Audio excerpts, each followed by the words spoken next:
प्रश्न सटीक, सफा जवाब, एउटा सिधापनको खोज, सीधा कुरा।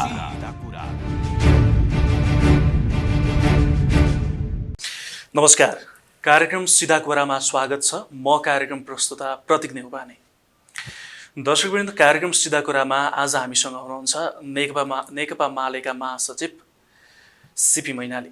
आज हामी समसामयिक राजनीतिक विषयवस्तु अर्थात् पछिल्लो समय विशेष गरी प्रधानमन्त्री केपी शर्मा ओलीले प्रतिनिधि सभा विघटन गरिसके पश्चातको अहिलेको यो राजनीतिक घटनाक्रम र 2006 साल पछाडि नेपालमा 2006 सालमा नेपाल कम्युनिस्ट पार्टी स्थापना भइसके पश्चात जुन यो देखिएको जुटको भन्दा बढ्ता फुटको श्रृङ्खला देखिएको छ, यो किन भइरहेको छ, किन कम्युनिस्टहरू जुट्न सक्दैनन्, यसै विषयमा केन्द्रित रहेर कुराकानी गर्नेछौँ। सर्वप्रथम उहाँलाई स्वागत गरौँ। स्वागत छ यहाँलाई कार्यक्रम। बहुत धन्यवाद।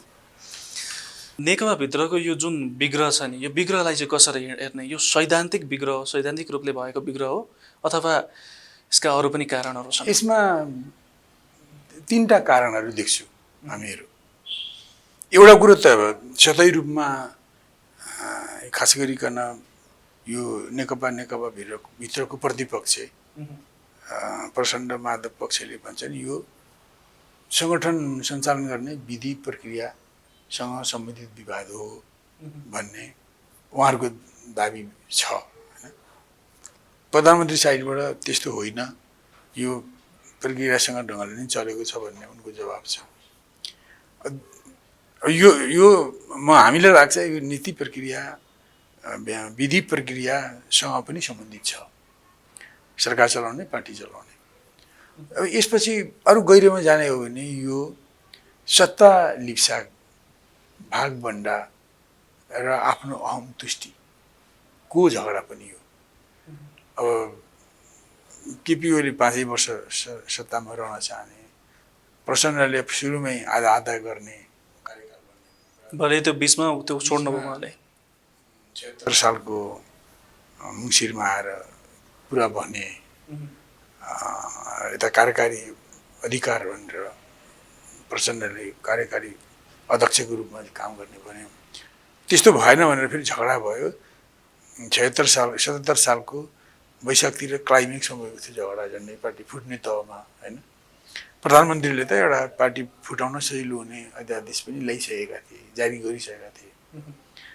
अब त्यो हट्यो अनि त्यसपछि प्रधानमन्त्रीले एउटा बडो चर्चित वक्तव्य दिनुभयो जेठमा कि विदेशी नेताहरूको बोलीमा अब नेकपाका नेताहरूको लोली मिलेको छ, विदेशी र स्वदेशी मिलेर मलाई सत्ताच्युत गर्न लागेका छन् भन्ने आशयको, शब्द अलिक फरक होला, यो आशयको मन्तव्य सार्वजनिक भयो। त्यस्तो हुन्छ नेपाली राजनीतिमा? त्यस्तो भइरहेकै थियो। त्यस बेलासम्ममा भारतको राजनीतिक पक्ष, सञ्चार जगत र बिस्तारै त्यहाँको धार्मिक क्षेत्रका मान्छेहरू पनि खुलेरै, खास गरी धार्मिक क्षेत्रका मान्छेहरूले अब झोली चिम्टा डमरू बोकेर चिम्टा बजाउँदै भनेको त मैले नै सुने कि काठमाडौँ जाएंगे, 1 महीने के अंदर केपी को सत्ता से हटा देंगे भनेको पनि सुने। यो बीजेपी का पक्षधर ती धार्मिक तहका मान्छे अयोध्याको केस जब प्रधानमन्त्रीले अपरिपक्व ढङ्गले उठाउनु भयो, उहाँले अध्ययन नपुगिकन होइन, त्यसबेला त्यो भनेको थियो। त्यसबेला सत्ताधारी र यो सञ्चार जगत र ती धार्मिक क्षेत्रका ती आहत पुगेका मान्छेहरूले खुलेरै केपी ओलीले हटाउने कुरा गरिरहेको थिए। प्रचण्ड केपी ओलीले एउटा जेठमा एउटा सार्वजनिक समारोहमा विदेशी नेताको बोली र नेपाली नेताहरूको लोली मिल्यो मलाई सत्ताच्युत गर्न भनेपछि भारत झस्कियो र उसले उपछि हट्यो। किनभने त्यो अन्तर्राष्ट्रिय क्षेत्रमा बदनाम हुने डरले। अनि त्यसपछि उनीहरू पछि हटेपछि यताको विरोध पनि कम भयो, प्रचण्ड माधवको विरोध पनि कम भयो। कस्तो भयो भने मूल सुकेपछि धारो सुके जस्तो भयो। हुन चाहिँ के भएको हो उनीहरूले नै भन्छन् होइन। र भदौ 26 गतेको एउटा एग्रिमेन्ट भयो। त्यो एग्रिमेन्टमा त्यही 5 वर्ष कार्यकारी हुने प्रचण्डजी उहाँले 5 वर्ष चलाउने, महाधिवेशन गरेर जाने आदि इत्यादि कुरा नि पास भयो। त फेरि त्यो कुरो पनि कार्यान्वयन भएन। राजदूत नियुक्तिमा अरू कतिपय ठाउँको राजनीतिक नियुक्तिमा चाहिँ आफू खुसी गरे भनेर झगडा बढ्दै बढ्दै गएको बेलामा भारतले नीति बदल्यो। केपी ओलीलाई अनसिट गर्ने नीति, उनलाई सत्ताच्युत गर्ने नीति बदल्यो। उनीहरूले के महसुस गर्यो भने खुलेर विरोध गर्दा सकिएन। नेपालका पात्रहरूले पनि अगाडि लान सकेनन्। उनीहरूले प्रचण्ड, माधव नेपाललाई, केपीलाई हटाउनको निम्ति नेपालका पात्रको रूपमा प्रयोग गरेको लिएको देखिन्छ। जस्तो यो पात्र चाहिँ परिवर्तन गरिरहने भारतको योजना हुन्छ। अनि उनीहरूले पात्र, तिनै पात्रहरू, उहाँहरूको पात्रहरूको विरोध गर्ने केही ठाउँ नभएको होइन, ठाउँ थियो। उहाँहरूको विरोध उठ्यो, उसले प्रयोग गर्न खोज्यो। अब त्यो नभएपछि उसले भारतले रणनीति चेन्ज गर्यो। अब खुलेर विरोध नगर्ने, मित्र हुने, फकाउने, फुल्याउने, सर्काउने, फुर्क्याउने, जुधाउने, दुईटै नेतालाई जुधाउने। र अब त्यसपछि यो पार्टी विभाजन गर्ने, सरकार छुट्याउने, केपीलाई हटाउने, सारा कुरा त्यसबाट गर्ने उसको निम्ति आएपछि यहाँ त्यसलाई कार्यान्वयन गर्ने सन्दर्भमा भारतको विदेश जासुसी, वैदेशिक जासुसी संस्था रहका चिफ सामन्त कुमार गोयल आएर उनले अस्वाभाविक ढङ्गले प्रधानमन्त्रीसँग कुरा गरे। स्वाभाविक त शिष्टाचार भेट हुन्थ्यो यदि आएको हुन्थ्यो भने। तपाईँको लगभग 2-2.5 घन्टा राति 10 बजे 9-10 बजेपछि उहाँहरूको बिचमा कुरा भयो। त्यसमध्येमा 30-45 मिनट जति 1-to-1 कुरा भए एसके गोयल र केपी ओली प्रधानमन्त्रीको बिचमा। र त्यसपछि टिम राखेर कुरा भयो। र त्यहाँ के भयो त भन्न सकिन्न, अब त्यो डिस्क्लोज छैन। त्यसपछि एसके गोयल काठमाडौँबाट फर्केर गएपछि एसके गोयलले अब नेपाली काङ्ग्रेसलाई भेट्यो, अरू मधेसी दलका केहीलाई भेट्यो होला, अरू कतिपयको भेट खुला छैन। उनी गएपछि अब प्रधानमन्त्रीका अडानहरू कडा न्यु खोजा वार्की पार जस्ता सुनिन थाले।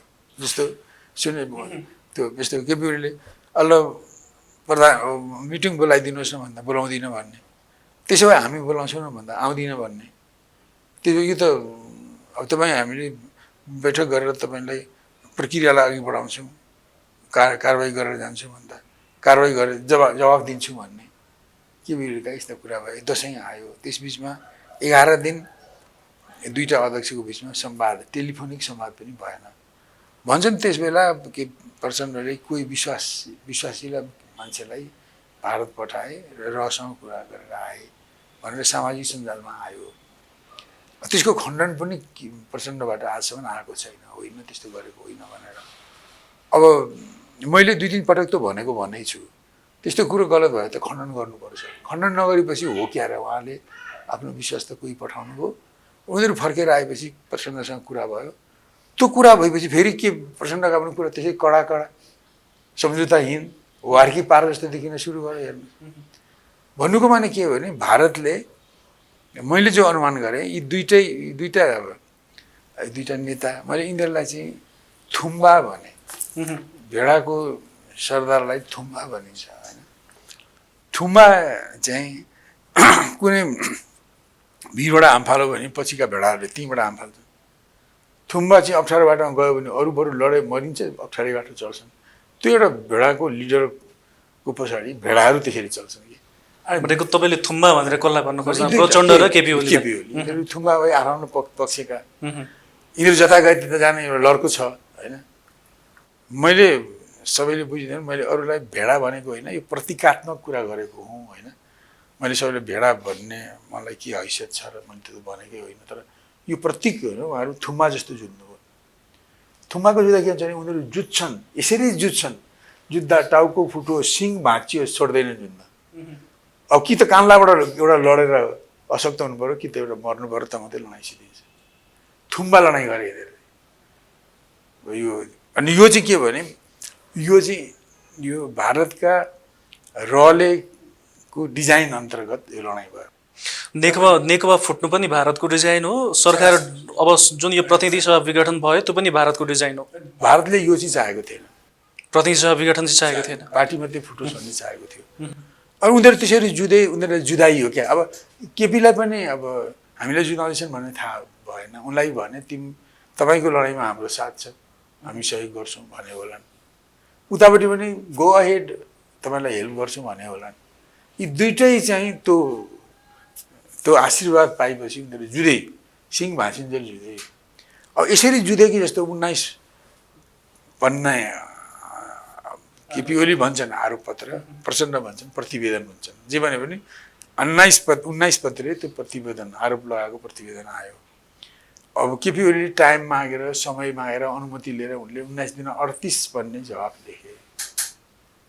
अनि त्यसमा अब जे जति आरोप 19 पन्नेमा लगाएका छन् त्यो केपी ओलीको भाषामा निराधार, झुट, व्यक्तिगत चरित्र हत्याका कुरा र त्यो सरकार पनि आक्रोशित हुने कुराहरू छन् र त्यो पार्टीभित्र छलफलै गर्न सकिन्न। अब यहाँनिर मैले मृत्युपत्र जस्तो भने मृत्युपत्र जस्तो छलफल गरिदिनु। त्यस कारण उनको शर्त त्यही थियो कि त्यसलाई फिर्ता गरौँ, 19 पनि फिर्ता गरौँ, 38 पन्ना पनि फिर्ता गरौँ र अर्कै जाउँ, बरु चाँडै सम्मेलन गरेर, विशेष अधिवेशन गरेर 3 महिनामै म अध्यक्ष पद छोड्छु, अब चुनावमा पछि म प्रधानमन्त्री छोड्छु भनेर कुरा राखेर यो कुरो चाहिँ पुस 4 गते दिउँसो केपी ओलीले प्रधानमन्त्रीले घर दैलो गर्नुभयो। प्रचण्डकोमा जानुभयो, उहाँ टसमस हुनु भएन होइन, यो फिर्ता हुन सक्दैन भन्ने। त्यसपछि फिर्ता हुन सक्दैन भनेपछि उहाँहरू कारवाही गर्न उतारु हुनुहुन्थ्यो र उहाँहरूले संविधानबाट अधिकार पाउनुभएको थियो कि 2 वर्ष नआएपछि उहाँहरूले अविश्वासको प्रस्ताव राख्न सक्नुहुन्थ्यो। अब राष्ट्रपतिलाई महाभियोग लगाउन सक्नुहुन्थ्यो होइन। राष्ट्रपतिलाई महाभियोग लगाएर त्यसको निर्णय नभए पनि उहाँ इन्क्यापासिटेड, निष्क्रिय बन्नु पर्थ्यो आरोप लागेपछि। अनि नन्दबहादुर पुन जो हिजोको माओवादी पृष्ठभूमिकै उपराष्ट्रपति हुनुहुन्छ, उहाँ मार्फत चलाउने, यता महाभियोग लगाउने, अविश्वासको प्रस्ताव राख्ने कुराको सुइँको प्रधानमन्त्रीले पाए। किन प्रधानमन्त्रीले यो नेपालको अब नेगुवीलाई पनि आफ्नै मातहत राखेको भने सबै सूचना त त्यहाँ पुग्ने नै भयो। त्यसो भएपछि जब उहाँहरूले त्यस्तो सम्झौता नगर्ने र त्यो अविश्वास र महाभियोगमा जाने भएपछि उनले राजनीतिक निर्णय भइसकेको थियो, त्यसलाई अगाडि सारे उनले यो उनीहरूको अनसिट गर्ने पहल भनौँ, विस्थापित गर्ने, सत्ताबाट हटाउने पार्टीभित्रका विरोधीहरूको जुन पहल छ, योजना छ, त्यसलाई समाप्त गर्न उनले र यसरी त्यो पार्टी त्यो उहाँहरूले यो आत्मालोचना नगरेकोले गर्दा जनगणतन्त्र आइहालेको थियो। यो प्रचण्ड र बाबुरामको गद्दारीले नआएको भनेर उनीहरूलाई दोष दिएर अहिले यी धेरै समूहका मान्छेहरू फेरि त्यस केपी ओलीको यो सत्ताको विकल्प भनेको जनगणतन्त्र हो भनेर उत्रेका छन् अहिले मोर्चा बनाएर। अब यो अनावश्यक कुरामा उनीहरूले समय शक्ति खेर फाल्दैछन् होइन। कति विप्लवमा लागेर कति मरे होइन, जस्तो दुःख पनि पाइरहेका छन्। यसले गर्दा के भने पार्टी चिरा पर्यो। दोषी चाहिँ को त? मैले उहाँहरूको दोष भन्दैछु। प्रचण्डको त्यो कार्यनीति गलत भयो, तर त्यसलाई मूल्याङ्कन गलत भएको कुराको गलत भयो भनेर मूल्याङ्कन गरेर त्यसलाई नसच्याएको हुनाले जनगणतन्त्र पनि आएन, पार्टी धुजा भयो, 17,000 भन्दा बढी मान्छे मरे, खर्बको नोक्सानी भयो, 10औं लाखले दुःख पाए, फर्केर आउँदा विदेशी एजेन्डा बोकेर आए र अहिले पनि त्यो एजेन्डाबाट हामी मुक्त छैनौँ होइन। यसको यो परिणाम हेर्नुहुन्छ भने वास्तवमा त्यो गलत पनि थियो र त्यसले ठुलो हानि पनि गर्यो। अनि यो कुरालाई केपी ओलीले पचाइरहेको छैन, मैले पनि त्यसलाई स्वीकार गर्दिनँ होइन। पचाएको छैन केपी ओलीले। वास्तवमा केपी ओली यो जनयुद्धै होइन, के को जनयुद्ध हो, यो आतङ्ककारी गतिविधि गरेका हुन्, के को क्रान्ति हुन्छ, सब भ्रान्ति गरे भनेर उनको त्यसमा सहमति होइन। बाहिर जेसुकै भने पनि भित्तिदेखि केपी ओलीको पक्षले त्यसलाई मानेको छैन होइन। दोस्रो कुरो उनीहरूले भारतमा बसेर कथित क्रान्ति गरे होइन। यो जब कि अब त्यसले भन अब भारत कस्तो मुलुक हो, अहिले के गर्दैछ र उसको सहयोग लिएर नेपालमा क्रान्ति हुन्छ या हुन्न सबैले बुझ्ने कुरा हो। त्यो उनले पछि त्यसो गर्ने नाममा पछि उनले उनीहरूका एजेन्डा बोकेर आएर प्रचण्ड भारतको ताबेदार भए। तेस्रो कुरो प्रचण्डहरूले आफ्नो पार्टीको नाम नेकपा माओवादी राख्यो भने उनीहरूको व्यवहार र उनीहरूको नीति हेर्ने उनीहरू एन्टी माओइस्ट हुन् प्रचण्ड एन्टी माओइस्ट हुन्। किन माओवादको अथवा माओसेतुङ विचारधारा माओवाद जे भने पनि माओ चाहिँ एउटा चीनका ठुला देशभक्त हुन्, उनी मार्क्सवादी हुन्, उनी क्रान्तिकारी हुन्। उनीहरूको क्रान्ति गर्ने बेलामा दोस्रो चरणमा 1927 मा चेङ्काइसेक कोमिन्ताङ र कम्युनिस्टको कोअपरेसन सहयोग चेङ्काइसेकले तोडेपछि चेङ्काइसेकको सत्ताको विरोधमा कम्युनिस्ट पार्टीले गृहयुद्ध लड्यो। त्यस बेला गृहयुद्धमा 27 देखि लिएर 34-35 सम्ममा 2.5 लाखभन्दा बढी लाल सेनाहरू मारिए चेङ्काइसेकको तर्फबाट। लगभग त्यति नै निरपराध सिभिलियन चाइनिजहरू मारिए। तर 31 देखि जापानले चीनलाई कब्जा गर्न खोज्यो र 37 मा उसले ठुलो आक्रमण नै गर्यो। त्यसपछि माओसेतुङले जापानको विरुद्धमा लड्ने संयुक्त मोर्चा बनाउने नीति लिनुभयो र माओसेतुङले त्यस्तो बेलामा हिजो आफ्ना 2.5 लाख लाल सेनालाई मार्ने, 2.5 लाख जति सिभिलियन चाइनिजलाई मार्ने त्यो कामको जिम्मेवार कोमिन्ताङ पार्टी र च्याङ्काइसेकसँग उहाँले संयुक्त मोर्चा बनाउनुभयो जापानको विरुद्ध। भने एउटा उत्पीडक फासिस्ट शक्तिको विरुद्धमा आफ्नै मुलुकको उत्पीडक रियाक्सनरी शासकसँग उहाँले त्यो बाहिरियाको विरुद्ध लड्ने मोर्चा बनाउनुभयो। यो हो माओवाद। तर प्रचण्डले के गरे? ब्रिटिस इन्डियाको टाइमदेखि नेपालकोलाई उत्पीडन गर्दै आएको ब्रिटिस भारत 1824 मा सिन्धुलीगढीमा हमला गरे। पृथ्वीनारायण शाहको फौजले त्यसलाई सुत्तर गरिदिए, ठुलो विजय प्राप्त गरे। तब एकीकरण भयो। पछाडि 1870-71 मा 11 ठाउँबाट हमला गर्यो ब्रिटिस इन्डियाले।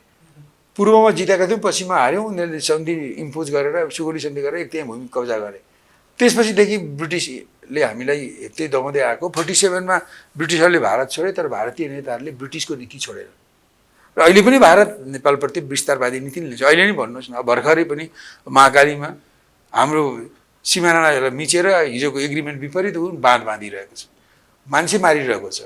अब हाम्रो ठुलो लिम्पियाधुरा लिपुले कालापानीको 400 वर्ग किलोमिटर कब्जा गर्ने 76 सालको कार्तिकमा कब्जा गरेको त छँदैछ।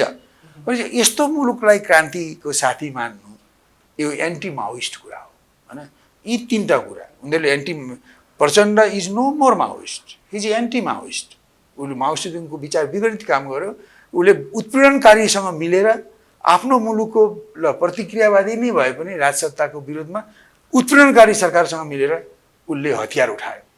यो मार्क्सवाद विपरीत कुरा हो, यो माओसेतुङ विचार विपरीत कुरा हो। यी तीनटा दोष प्रचण्डका, तीनटा दोष। उनले उग्रपन्थी काम गरेको आत्मालोचना गरेनन्। दोस्रो कुरा यिनले ताबेदारवाद भए भारतको। तेस्रो कुरा यिनीहरूले एन्टी माओको नाम बिक्री गरेर एन्टी माओइस्ट भए।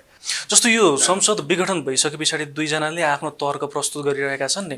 जस्तो प्रचण्ड माधव नेपाल समूहले जुन यो चाहिँ संविधानभन्दा प्रतिकूल भयो, संविधानलाई किल्चिएर प्रधानमन्त्रीले चाहिँ यो संसद विघटन गरे भनेर आरोप लगाउँछन्। र प्रधानमन्त्री ओलीले चाहिँ यो पार्टीभित्र काम गर्दै गर्दाखेरि मलाई पेल्नै मात्रै काम भयो, मलाई काम गर्न सक्ने अवस्थै भएन। त्यसको बदलामा यो सांसद किनबेच गर्नुभन्दा, सांसद किनबेचको यो जुन फोहोरी खेल खेल्नुभन्दा प्रतिनिधि सभा विघटन गरेर जनतामा जानु नै उत्तम विकल्प हो भन्ने मैले सम्झेँ। मैले संसद विघटन गरिदिएँ भन्ने दुईतर्फी तर्क छ। कुन तर्क तपाईँले बलियो मान्नुहुन्छ? अब हामीले के यो आइपछि के गर्यौँ? हामीले 6 गते एउटा वक्तव्य निकाल्यौँ। हामीले के भन्यौँ भने केपी ओलीको यो संसद विघटन गरेर चुनावमा जाने जुन राजनीतिक कदम छ यसलाई हाम्रो समर्थन छैन भन्यौँ।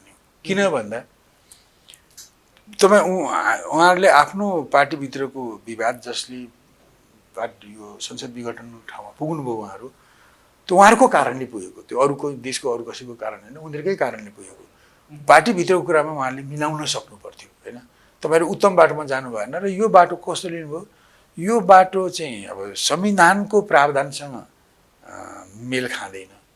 संविधानमा जे लेखिएको छ नि, अब विघटन गर्ने त छ, तर चौथो प्रकारको प्रधानमन्त्रीले मात्रै 15 दिन प्रधानमन्त्री भएर विश्वासको मत पाएन भने उसले विघटन गर्ने चाहिँ दिएको छ, तर बहुमत पाउने प्रधानमन्त्रीले विघटन गर्ने कुरा दिएको छैन होइन।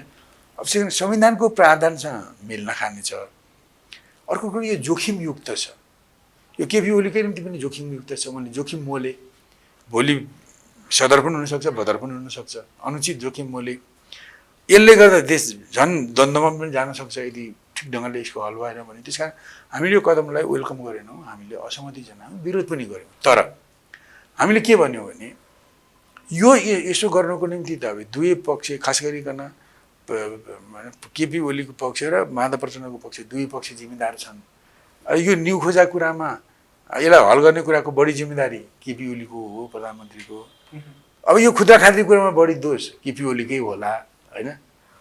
र उनीहरूले जब अविश्वासको प्रस्ताव राखेर महाअभियोग लगाएर जाने निश्चित भएपछि उनले फ्रेस म्यान्डेटमा गए होइन।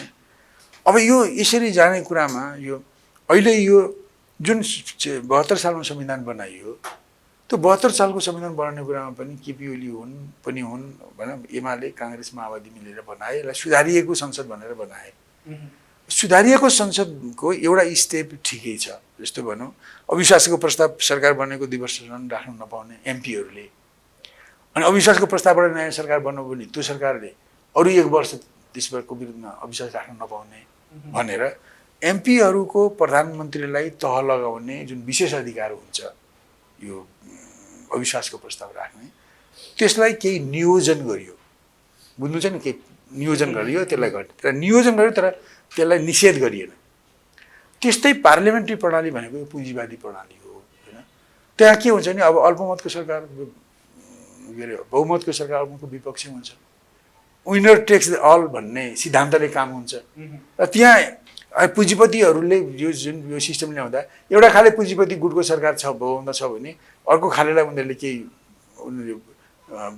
त्यो संवैधानिक मान्यता दिएर प्रतिपक्षको मानेका हुन्छन् र उनीहरूलाई प्रधानमन्त्री अविश्वास गरेर दुईटैले हटाउने उनीहरूलाई सुविधा छ भने अब प्रधानमन्त्रीको साइडलाई अनावश्यक भनौँ न न्यू झगडा आदि इत्यादि अथवा आफ्नो नीति प्रोग्रामलाई असफल गर्नपट्टि लाग्यो भने त्यो पनि छ।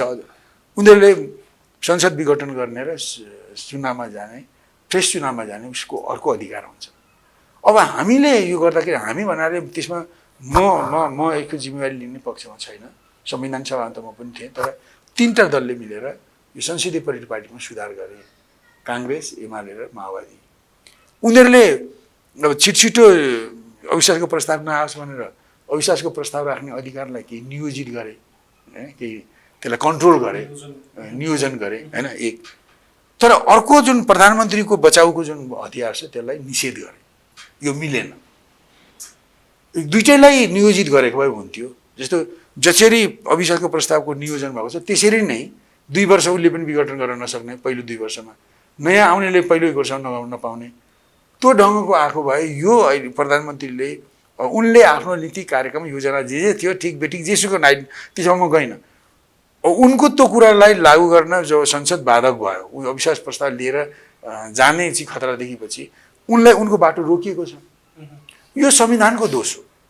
यद्यपि संविधानले चाहिँ यो प्रधानमन्त्रीको अधिकारलाई चाहिँ विशेष अधिकारलाई टोटल्ली बिर्सेको छैन। तर के भने उसले बहुमत पाउने प्रधानमन्त्रीले पनि आफ्नो नीति कार्यक्रम आफ्नो योजनालाई लागू गर्न सांसदहरू बाधक भयो भने संसदलाई विघटन गरेर फ्रेस चुनावमा जाने उसको जुन विशेष अधिकार हो यसलाई निषेध गर्यो। यो गलत भयो।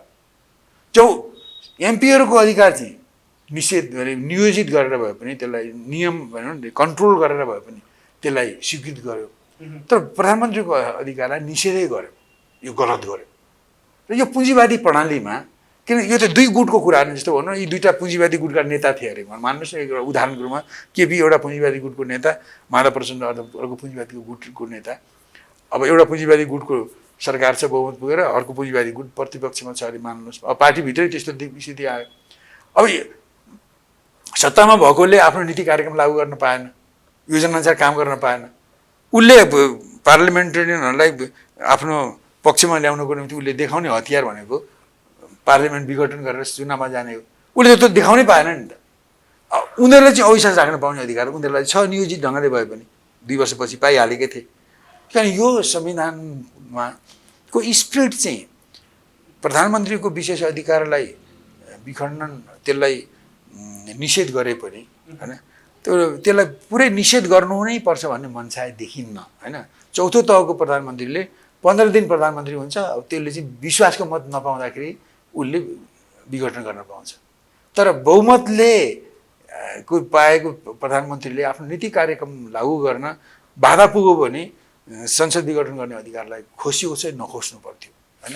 त्यस कारण अहिले भनौँ, त्यस कारण कहिले भन्छन् केपी ओलीले त्यो चौथो नम्बरको प्रधानमन्त्रीले विश्वासको मत नपाउँदा संसद विघटन गरेर चुनावमा जाने झ्याललाई यिनले फोरेर ढोका बनाए भन्छन्। हो, ढोका बनायो। यो कुरा म भन्छु। अब अर्को पक्ष केपी ओली माधव नेपाल र प्रचण्डले त यसलाई विरोध गरेर पुनर्स्थापना गरौँ अनि सरकार बनाऊँ, अस्थिर सरकार भए पनि बनाऊँ, चलखेल गरौँ, राजभोग गरौँ भन्ने उनीहरूको पक्षमा रहने कुनै ठुलो कुरा होइन। अनि अरू पोलिटिकल पार्टीको पनि आफ्नो पोलिटिकल इन्ट्रेस्टले त्यसो यो संसदै राखेर दुई अढाई वर्ष फेरि यही संसदमा चाहिँ सरकारमा पुगौँ भन्ने चाहना हुनु पनि ठुलो कुरा भएन। तर संविधानविदहरू, कानुनविदहरू, कथित विश्लेषकहरू, कथित बुद्धिजीवीहरू जस्तो कृष्ण खनाल जस्ता अथवा तिनै पीताम्बर शर्मा जस्ता आज म पढ्दै थिएँ उहाँको कुरा, अथवा हरि रोका जस्ता, उनीहरूले जस्तो जुन ढङ्गले संसदीय व्यवस्थालाई सुधार गर्दा संविधानले कसरी अनब्यालेन्स सुधार गरेको छ होइन। एउटा पक्षको हतियार नियोजित गरेर भए पनि उसलाई कन्ट्रोल गरेर पनि हतियार दिएको छ, अर्को पक्षलाई त्यसरी पनि हतियार दिएन। प्रधानमन्त्रीलाई उसको हतियार खोसिदियो, उसलाई निषेध गर्यो। त्यसैको परिणाम हो कि केपी ओलीले झ्याल फोडेर ढोका बनाउनु पर्यो। अब यसमा यस्तो भएको हुनाले यो म भन्छु किन यी राजनीतिक विश्लेषकहरूको, यी बुद्धिजीवीहरूको, यी विश्लेषक भन्नुहुनेहरूको किन ध्यान संविधानमा जाँदैन? हामीले सुधारिएको संसदीय व्यवस्था परिपाटी ल्याउँदा हाम्रो कहाँ गल्ती त्रुटि भयो यो कुरा किन हेर्दैन? आखिर दुईटा अधिकार त यी एकअर्कालाई कन्ट्रोल गर्ने न हो। विशेष माने अविश्वास राख्ने अधिकार प्रधानमन्त्रीलाई कन्ट्रोल गर्ने, प्रधानमन्त्रीको भङ्ग गर्ने अधिकार एमपीलाई कन्ट्रोल गर्ने हो कि भन्नुहोस् त। अनि एउटालाई चाहिँ हतियारले लैस गरेर पठाउने, अर्कोको चाहिँ पुरै हतियार खोज्नुहुन्छ। त्यो गल्ती भएको छ र उनीहरूले भन्नुपर्ने। अब दलहरूले त आफ्नो इन्ट्रेस्टले गर्दा पुनर्स्थापित भयो, राजभोग गरौँ, अब अस्थिर भए पनि केही छैन, भ्रष्टाचार भए पनि केही छैन, विदेशी आए पनि केही छैन भनेर पोलिटिसियनहरू जानु त एउटा कुरा हो। तर यी संविधानविद बनाउँदाहरू, विश्लेषक बनाउनेहरू, बुद्धिजीवी बनाउनेहरू किन संविधान पढ्दैन? संविधानमा त त्यो एउटा कृत्रिम ढङ्गले जुन ढङ्गले सुधारिएको संसदीय व्यवस्थालाई सुधार्ने नाउँमा जुन असन्तुलित ढङ्गले एउटालाई हतियार बन्द राख्यो, अर्कोलाई हतियार खोसियो, यो गल्ती भयो। यसले गर्दा यो झ्याल फोरेर ढोका बनाउनु पर्यो केपी ओलीलाई, एउटा एक्जिक्युटिभ हेडलाई। त्यसकारण अब यसलाई यो संविधान, यो सर्वोच्च अदालतले त्यसको संवैधानिक बेन्चले यो समग्र कुरा हेरेर, संसदीय परिपाटीको इन्टरनेसनल प्र्याक्टिस हेरेर हामीले पनि अर्को संविधान हुँदाखेरि यो हामीले पनि यो प्रधानमन्त्रीको विशेष अधिकार भएको संविधान थियो पहिले 47 सालको, त्यसमा मनमोहनजीले, गिरिजाप्रसाद कोइरालाले, सुरबहादुर थापा आदिले त्यसलाई संसद विघटन गरेको पनि उदाहरण पनि छ। त्यो नजिरलाई हेरेर अनि अहिले यो आएको संविधानमा संविधानको उद्देश्य अब यो प्रधानमन्त्रीको विशेष अधिकार हुँदै हुँदैन भन्ने छैन। तर त्यसलाई व्यवस्थित गर्दाखेरि त्यसलाई अलिकति बहुमत पाउने प्रधानमन्त्रीले त्यो अधिकार प्रयोग नगर्ने स्थिति त्यहाँ रहेको छ। स्पिरिट भए पनि दफा रहेन होइन। त्यही कारण यो त्यो स्पिरिटलाई पनि हेरेर अब अहिले चाहिँ फ्रेस म्यान्डेटमा जाँदा द्वन्द्वको निकास सजिलै हुने हो कि अब यो पार्लियामेन्ट स्थापित गरेर अनि गठबन्धनको सरकार ल्याउने, अनि 6 महिनामा सरकार बदल्ने, अनि भ्रष्टाचार पनि अहिलेको भन्दा बढाउने, अनि विदेशीलाई पनि चलखेल गराउने, यो चाहिँ निकास ठिक हो। यो हाम्रो संवैधानिक बेन्चका माननीय न्यायाधीशज्यूहरूले विचार गर्ने कुरा हो र हाम्रो संविधानले उहाँहरूलाई संविधानको इन्टरप्रेट गर्ने अधिकार दिएको छ। अलिकति यो कम्युनिस्टको फुटको कुरा गरौँ। विशेष गरी नेपालमा कम्युनिस्ट आन्दोलनलाई हेर्दाखेरि फुटको श्रृङ्खला अत्याधिक बढी छ होइन। जस्तो तत्कालीन तपाईँकै नेतृत्वमा पनि तत्कालीन एमाले फुट्दै गर्दाखेरि पनि त्यति बेला महाकाली सन्धि एउटा कारक तत्त्व थियो भनेर भनिन्छ। अहिले पनि यो नेपाल कम्युनिस्ट पार्टी फुट्दै गर्दा ठ्याक्कै एमसिसीको विषय पनि विवादित बनेर आइरहेको छ। यस्ता ठुल्ठुला परियोजनाहरू आउँदै गर्दाखेरि यसले पार्टी फुटमा यस्ता परियोजनाहरू किन कारक बन्छन्? एउटा कुरा के, पहिले कम्युनिस्ट पार्टीभित्र धेरै बहस विवाद हुन्छ अरू पार्टीमा भन्दा। त्यो के कारण भने कम्युनिस्ट पार्टी वास्तवमा काम गरिखाने मान्छेको पार्टी, सर्वहारा वर्ग, श्रमजीवीहरू, गरिबहरूको उत्पीडन पर्ने समुदायको पार्टी मानिन्छ। तर यसमा लाग्ने मान्छेहरू ती वर्गका कम र माथिल्लो वर्गका बुद्धिजीवीहरू धेरै हुन्छन्। र अब माथिल्ला वर्गका बुद्धिजीवीहरूको आफ्नो कुल घराना अनुसारको चिन्तनले अब यो सर्वहारा वर्ग श्रमजीवी वर्गको सिद्धान्तको व्याख्या गर्दा कहिलेकाहीँ आफ्नो वर्गीय चिन्तन त्यहाँ घुलमिल गर्छन् र मार्क्सवाद बिटुलिन्छ। उसले सर्वहारा वर्ग श्रमजीवी वर्ग उनीहरूको राष्ट्रको हितलाई रणनीतिक हितलाई कहिले कहिले बिर्सिन्छन्। त्यसले गर्दा कम्युनिस्ट पार्टीभित्र बहुधा डिबेट हुन्छ, किनभने अर्को गैर वर्गको मान्छेले आएर वर्गका मान्छेहरूको सिद्धान्तलाई व्याख्या गर्दा गलत व्याख्या गर्छन् र डिबेट हुन्छ। एउटा डिबेट बढी हुने, बढी छलफल हुनुपर्ने एउटा कारण यो हो। दोस्रो कुरा, कम्युनिस्ट आन्दोलनको सूत्रपात गर्दा हाम्रो अगुवा अग्रणी मध्येका अगुवा कमल पुष्पलाललाई नै मान्छु मैले।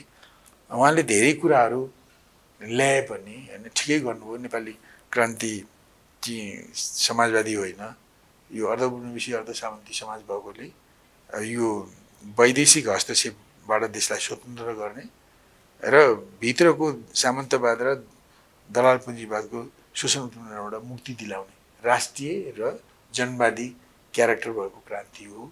यसलाई वर्किङ क्लासको नेतृत्वमा चलाउनु पर्छ भन्नुभयो र त्यसको सिद्धान्त 25 सालमा आएर उहाँले भन्नुभयो अहिलेको यो राष्ट्रिय जनवादी क्रान्तिको सिद्धान्त नयाँ जनवादी सिद्धान्त हो मासु थुङ्गेको भाषामा। र उहाँले अघि सार्नुभएका जुन बेसिक कुराहरू छ नयाँ जनवादका, तिनै कुराहरू अहिले लागू गर्नुपर्छ। उहाँले ठिकै कुरा गर्नुभयो। अलि पछि आएर उहाँले 25 सालमा आएपछि कसरी अगाडि बढ्ने भन्ने क्रममा उहाँले राजाको 17 साल पुस 1 गतेको कदम दक्षिणपन्थी राष्ट्रवादी कदम हो। राजाको त्यो दक्षिणपन्थको विरुद्धमा त्यसले जुन निर्दलीय पञ्चायती व्यवस्था ल्याएको थियो त्यसको विरुद्धमा संयुक्त आन्दोलनको कार्यनीति अघि सार्नुभयो। त्यो त्यसबेला बडो इफेक्टिभ थियो। तर यति गरे पनि हामी लड्दै आयौँ। अहिले 70-72 वर्ष पुगिसक्यो। धेरै दुर्घटनाहरू भइसकेका छन्। म आफै पनि यो आन्दोलन लागेको 50 वर्ष भयो। म निरन्तर आन्दोलनमा छु। अब कहिले मेरा कुराहरू बहुमतले मानौ, कहिले बहुमतले मलाई मेरो कुरो मानेन, गलतै ढङ्गले मलाई अराजनीतिक ढङ्गले निष्कासन पनि गर्यो, कारवाही पनि गर्यो होइन। म त्यसबाट हुन्छ। तर मेरो मार्क्सवादप्रतिको आस्था गएको छैन, देशप्रतिको आस्था जाने प्रश्नै उठेन। म मार्क्सवाद how to integrate Marxism with the Nepali concrete situation भन्ने मेरो प्रश्न हो। कसरी नेपालको ठोस स्थितिमा मार्क्सवादको प्रयोग गर्ने। म त्यसको एउटा विद्यार्थी हुँ। म निरन्तर अध्ययन गरिरहेको छु। त्यस अन्तर्गतमा प्राप्त ज्ञान अनुसार मैले काम गरिरहेको छु। एउटा के भने हाम्रा अग्रजहरूले अब ठिकै गर्नुभयो। राष्ट्रिय जनवादी क्रान्ति हो, समाजवादी क्रान्ति होइन। नयाँ जनवादी त्यसको सिद्धान्त हो। नयाँ जनवादी क्रान्तिका आधारभूत कुराहरू यसका पनि आधारभूत कार्यक्रमका कुरा हुन् भन्ने ठिकै ल्याए पनि, पिएलले त्यो ठिकै कार्यनीति ल्याए पनि त्योभन्दा अगाडि उहाँले नेपाली क्रान्तिको बाटो के हो भन्ने प्रश्नलाई न त पिएलले हल गर्नुभयो, न त अरू अग्रज नेताहरूले गर्नुभयो, न त 2060 साल अगाडि, न त मैले नै त्यो कुरा भ्यू पाएँ। मैले पनि झापा विद्रोह गर्दा मैले पनि दीर्घकालीन जनयुद्धको रणनीति कार्यनीति अन्तर्गतै जानुपर्छ भने मेरो पनि मान्यता त्यही थियो। अनि कसरी सशस्त्र सङ्घर्ष सुरु गर्ने भन्दा चारुमुदाको गाउँमा वर्ग सङ्घर्ष चलाऊ, घृणित वर्ग शत्रुलाई सफाइ गरेर सशस्त्र क्रान्ति सुरु गर भन्दा अब दीर्घकालीन क्रान्तिको बाटो मसुदुङको त्यसलाई क्रान्तिमा को सुरुवात गर्ने त्यसको बत्ती बाल्ने काम चारुमुदारको। यो नीति लिएर म यी दुईटा इमिटेसन लिएर म पनि लागेँ, दुईटा अनुकरण गरेर। अब समयक्रममा मैले बुझेँ ती दुईटै गलत थिए। अहिले आएर के बुझेको छ भने नेपालको जियो पोलिटिक्सले गर्दा नेपाली क्रान्तिको बाटो चाहिँ अरू राजनीतिक विश्लेषण मिल्छन् होइन, यस्तो समाजवादी होइन नयाँ जनवादी हो भन्ने कुराहरू मिल्छन्, पिएलले कार्यनीति ल्याएको ठिक। तर एउटा कुरा के भने हाम्रो जियो पोलिटिक्सले गर्दा हाम्रोमा चाहिँ चिनको तरिकाले क्रान्ति नहुने रहेछ, हिन्दू चिनको तरिकाले पनि नहुने रहेछ, कोरियाको तरिकाले पनि नहुने रहेछ। किनभने हाम्रो जियो पोलिटिक्स यस्तो ठाउँमा हामी चिन भारतको बिचमा छौँ र नेपालमा रियल रूपमा जनगणतन्त्र आमूल परिवर्तन ल्यायो भने त्यसको 5-10 वर्षमा भारतमा आगो बल्ने रहेछ, प्रभाव हुने रहेछ। त्यहाँ चाहिँ उथलपुथल भयो भने युरोपलाई त्यसले उथलपुथल पार्ने रहेछ, त्यसले अतिमहाशक्ति अमेरिकाको पृष्ठभागमा आगो लगाइदिने रहेछ। त्यही कारण उनीहरू नेपालको त्यो परिवर्तनलाई रोक्नको निम्ति यहाँभित्रका दक्षिणपन्थीहरू हारे पनि भारतका शासक र पश्चिमका शासकहरू त्यसलाई रोक्न आउने रहेछन् र उनीहरूको कम्बाइन्ड शक्तिलाई नेपालको क्रान्तिकारीले हराउने बेला भइसकेको छैन हैन। त्यसकारणले त्यो कारणले गर्दा हाम्रोमा चाहिँ पटक पटक मात्रात्मक परिवर्तन गर्दै जाने र एउटा अनुकूल राष्ट्रिय अन्तर्राष्ट्रिय स्थितिमा आमूल परिवर्तन हुने र वैज्ञानिक समाजवादको बाटो खोल्ने हाम्रो क्रान्तिको बाटो रहेछ। यो कुरो 2060 सालमा आएपछि मैले हामी भनौँ न नेकपा मालेको तर्फ हामीले अध्ययन गर्दा हामी निचोडमा पुग्यौँ। किनभने यो देख्नुहोस् तपाईँ 7 सालमा एउटा परिवर्तन भयो, केही मात्रामा भयो, 46 सालमा भयो, केही मात्रामा भयो, 63 सालमा भयो, केही मात्रामा भयो, 17 सालमा राजाले दक्षिणपन्थी राष्ट्रवादी परिवर्तन गरे, त्यसले पनि समाजलाई अगाडि बढायो। नेपालको समाज यसरी विकासवादी ढङ्गले अगाडि बढ्दैछ। यो चिनको जस्तो अब 1921 पार्टी बन्नु, 24 काङ्ग्रेस कम्युनिस्ट कोमिन्ताङको संयुक्त मोर्चा बन्नु, उत्तरी युद्ध अभियान चलाए, 27 कोमिन्ताङले विश्वासघात गर्यो, कोमिन्ताङको विरुद्धमा लडे, 37 सम्म गृहयुद्ध भयो। त्यसपछि 37देखि जापानको विरुद्धमा च्याङ्काइस्री र कम्युनिस्ट पार्टी मिलेर लडाइँ गरे। 45 सालमा जापान हारो, 2 वर्ष संयुक्त सरकार बनाएर मिलेर जाउँ भन्ने माओवादीले कोसिस गर्नुभयो। अमेरिकाको उसकाटमा आएर च्याङ्काइस्रीले मानेन। 47देखि 49सम्म 2 वर्ष गृहयुद्ध भयो। 25 वर्ष चिनिया कम्युनिस्टहरू लडे। स्टालिनले भन्नुहुन्छ माओवादी चिनिया क्रान्तिको विशेषता सशस्त्र प्रतिक्रान्तिको विरुद्ध सशस्त्र क्रान्ति हो भन्ने गर्नुभयो, जसलाई माओवादीले हो भन्नुभयो हैन। र उहाँले दीर्घकालीन जनयुद्धको रणनीति मार्फत त्यो काम गरियो भने उहाँहरूको यो बाटो हो। तर हाम्रो त्यो बाटो देखिएन। 7 सालमा अलिकति परिवर्तन, 46 सालमा अलिकति परिवर्तन, 63 सालमा अलिकति परिवर्तन, यसरी मात्रामा गर्दै आमूल परिवर्तन अनुकूल स्थितिमा हुने हाम्रो क्रान्तिको बाटै फरक छ। अनि अर्को कुरो दीर्घकालीन जनयुद्धको रणनीति कारण यहाँ लागू हुँदैन। देशको हाम्रो पपुलेसनले पनि ठेक्दैन, हाम्रो भूगोलले पनि ठेक्दैन, हाम्रो जियो पोलिटिक्सले पनि ठेक्दैन हैन। एउटा कुरा त्यो। दोस्रो कुरा के भने अब हामीले त्यसरी जाँदा हामीले पटक पटक जुन परिवर्तन गऱ्यौँ, परिवर्तन गर्दा जसले शासनको परिवर्तन गऱ्यौँ, 46 सालको गऱ्यौँ, 63 सालको परिवर्तन, हामीले शत्रु मित्र चिनेनौँ। हामीले तत्कालीन आवश्यकता आफ्नो आवश्यकतामा जसले सहयोग गर्छ उसको सहयोग बिना विश्लेषण लियौँ गर्लनमै। 7 सालमा इन्डियाको विश्लेषण उसको सहयोग लियौँ, उसले हामीलाई झन्डै सिद्ध्याएको।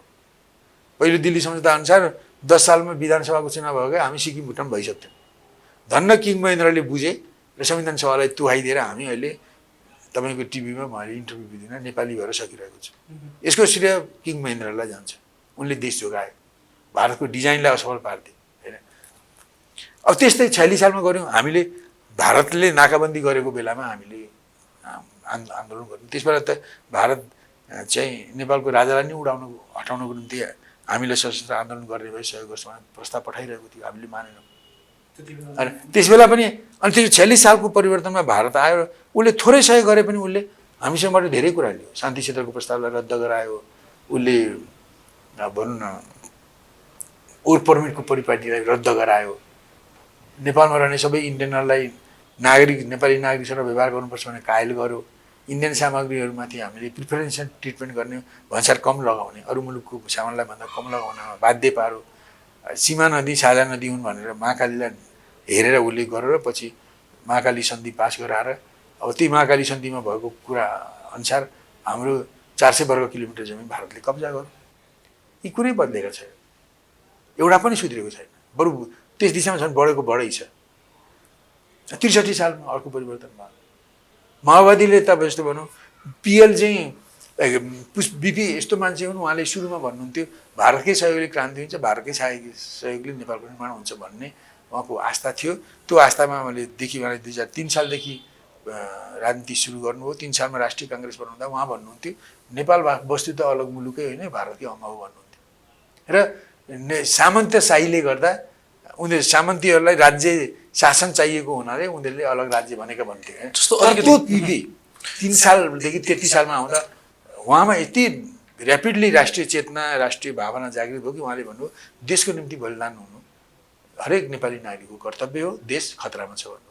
उहाँले भारत छोड्नु हो, म भारतमा बसेर ठुलो आन्दोलन गर्दिनँ भन्नु। उहाँले सिक्किम देख्नुभयो, उहाँले शेख मुजिबको दशा देख्नुभयो, उहाँको पोजिटिभ स्टेप हो। अब त्यस बेला हामीलाई 46 सालको आन्दोलनमा भारतले हामीलाई राजालाई हटाउन हतियार बोक भनेर सलिम मिया अन्सारी मार्फत खबर पठायो, हामीले मानेनौँ, त्यो छोडिदियौँ।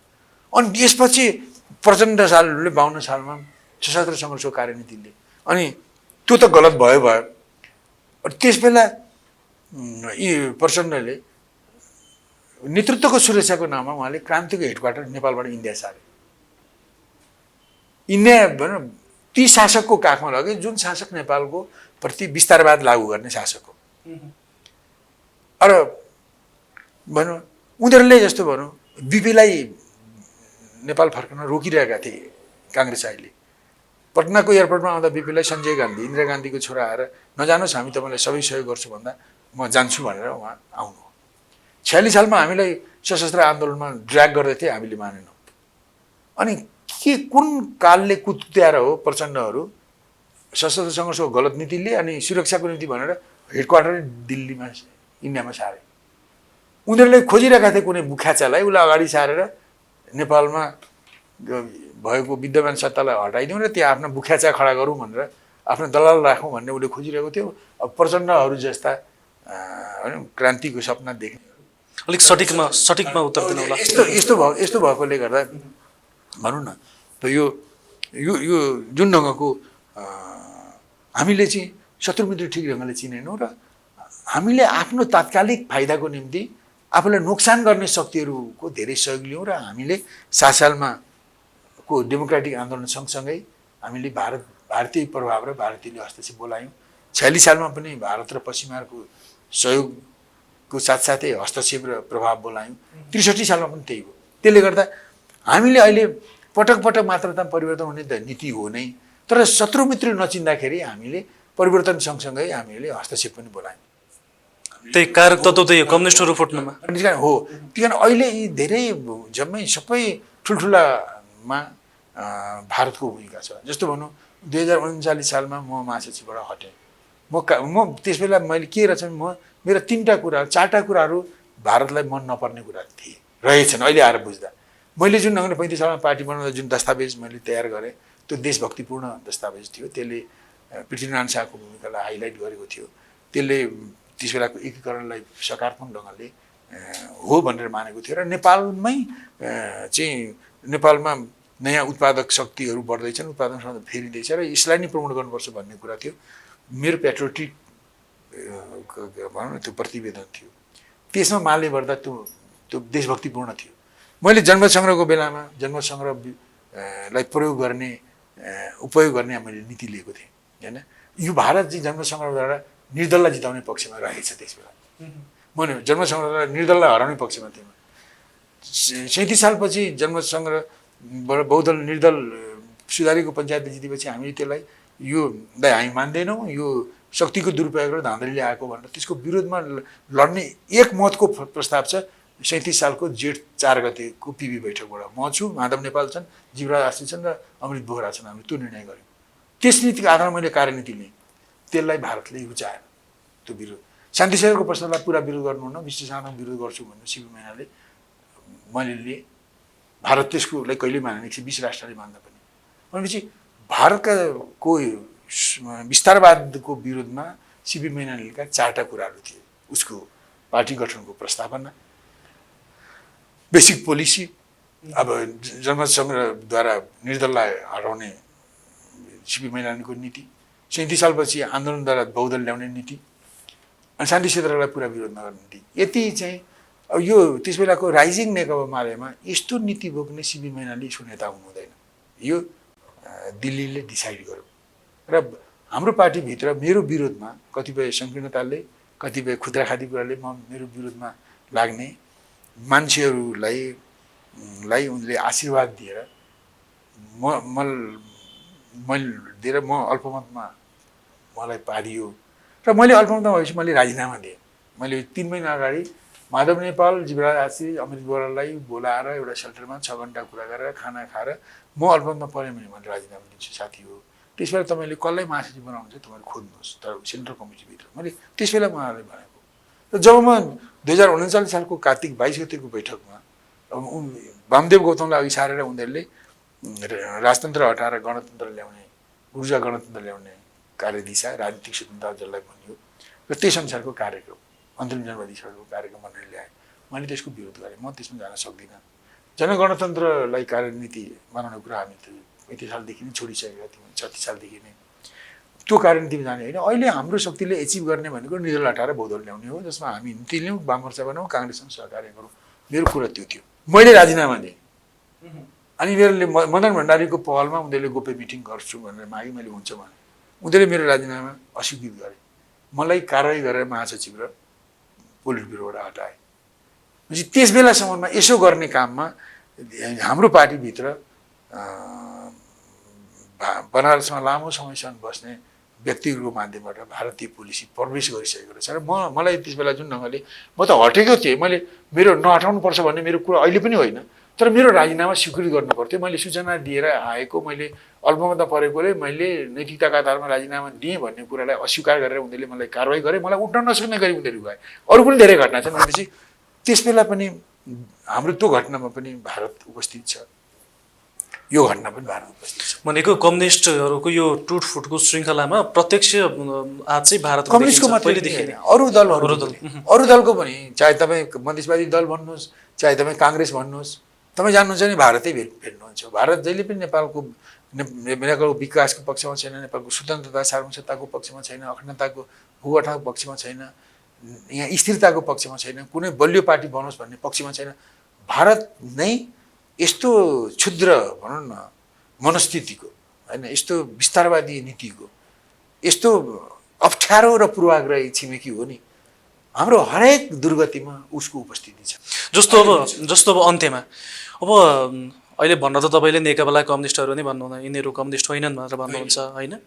जस्तो अब यिनीहरू फेरि पनि मिल्ने सम्भावना कतिको देख्नुहुन्छ? विभिन्न स्वार्थको कारणले मिल्ने प्रक्रियाहरू पनि देखिन्छ। यसले उनीहरूका यी तीनटा कुरा छ। अहिले मैले भने नि, जब जसलाई मार्गदर्शक सिद्धान्त मान्ने कुरालाई केपी ओलीहरूले छोड्छन् भने, प्रचण्डले 52 सालको आमिषको कार्यनीतिलाई गल्ती भयो भनेर सच्याउँछन् भने, दावेदारीवादलाई उनले छोड्छन् भने र माओवादी पार्टी भनेर एन्टी माओ पोलिसी काम गरेको कुरालाई आत्मालोचना गर्छन् भने उनीहरू दिगो एकतामा हुन सक्छन्। सम्भवतः त्यस्तो भयो भने म पनि त्यहाँ हुन्छु। हस्, धन्यवाद। त्यस्तो भएन भने उनीहरू सतै ढङ्गले उनीहरू फेरि पनि मिल्न सक्छन्। यी कुरा नगरिकन अहिले मैले भनेका चारवटा कुरा नमिलायो भने फेरि स्वार्थ जोडेर उनीहरू मिल्न सक्छन्। 6 महिना वर्ष दिनलाई मिल्न सक्ला। त्यसो गरे पनि राम्रै हुन्थ्यो। म त्यसो गरेकोलाई चाहिँ नगर म भन्दिनँ। चाहे तिमी सतै ढङ्गले 6 महिना वर्ष दिनको लागि 1-2 वर्षको लागि मिल, चाहे दिगो ढङ्गले तिमी गल्ती सच्याएर मिल्न चाहिँ मिल साथीभाइ हो। यो तिम्रो दुर्गतिको कुरा हो। अब तिमीले आफ्नो कम्युनिस्ट होइनौ तर कम्युनिस्ट हुँ भन्छौ, तिम्रो आचरणले गर्दा सिपी मैनालीले पनि त्यो दोष भोग्नु पर्ने भएको छ। त्यही कारण तिमीहरू मिलेर गल्ती सच्यायो भने मेरो पनि कल्याण हुन्छ। हस्, संवादको लागि धन्यवाद। प्रश्न सटीक, सफा जवाब, एउटा सिधापनको खोज, सीधा कुरा।